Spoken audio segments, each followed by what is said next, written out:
The transmission reached Earth exactly 37 hours after Ambassador Elena Vasquez died, screaming.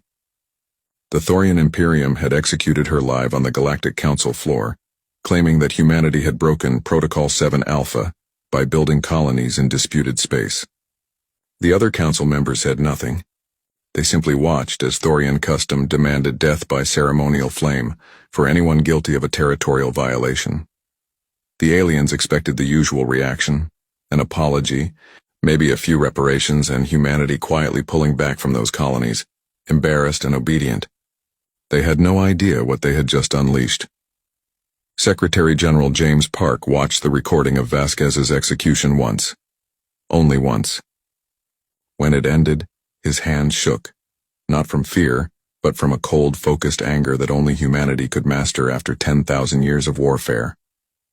"Get me the Joint Chiefs," he said quietly, "and find me the legal documents that remove us from the Warfare Convention." "Sir, we can't just—" his aide began, but Park cut him off. "They burned her alive," he said, voice low and steady. "A diplomat, for doing her job. There are supposed to be rules, and they just prove they don't follow any." He stood, buttoning his jacket with calm precision. "We tried peace. We tried diplomacy. We joined their council in good faith. And in return they committed a war crime that even humanity's darkest tyrants would have condemned." His aide swallowed hard. "What are your orders, sir?" "Execute Protocol Omega," Park said coldly. "Full mobilization. Every ship, every soldier, every weapon we've ever been told was too brutal for civilized warfare." A faint smile touched his lips, something terrifying and human. "They'll finally understand why we don't have a warrior caste. Because when you push us far enough, every human becomes the warrior caste." 72 hours later, the human defense fleet dropped out of FTL above Thoria Prime. The Thorian home fleet scrambled to respond.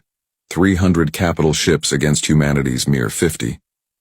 The Thorans held the advantage in numbers, technology, and tradition. But they didn't have what humans did, an unshakable resolve for overwhelming retaliation. Admiral Chen gave the order for the first strike. Not plasma, not lasers, but kinetic bombardment, dozens of tungsten rods hurled at 0.3 C. Too fast for shields or defense systems. They hit Thoria's orbital platforms like the fist of an angry god. Metal turned to vapor. Entire stations vanished in flashes of white heat. The Thorian fleet broke formation in chaos. "Broadcast on all channels," Chen commanded. "To the Thorian Imperium, you executed Ambassador Vasquez under your laws. Now you'll face ours. She was one person. You'll pay with one world." The second volley didn't hit cities, it struck deeper. Power grids, communications, water systems. Within minutes, Thoria Prime was silent, blind, and afraid. The Galactic Council met in emergency session. Panic filled the chamber. The Celestian matriarch's voice trembled. "This is insanity. You can't declare total war over a single individual." "You're right," Park said via hologram, his expression cold and unyielding. "We're not declaring war over one person. We're declaring it because you all stood by and did nothing, because you thought humanity would bow down and accept it. Because you've forgotten what we learned long ago." He leaned forward. "You don't start wars with humans. You end them. Because once we begin, we don't stop until there's nothing left to fight."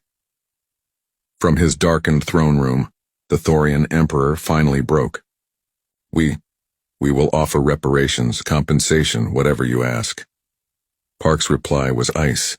"First, Thoria withdraws from the council. Second, you dismantle your military down to one defense fleet. Third, you build a monument to Ambassador Vasquez in your capital. Every Thorian child will learn what happens when you murder a human diplomat." "And if we refuse?" the Emperor asked, his voice barely a whisper. Admiral Chen's transmission cut in.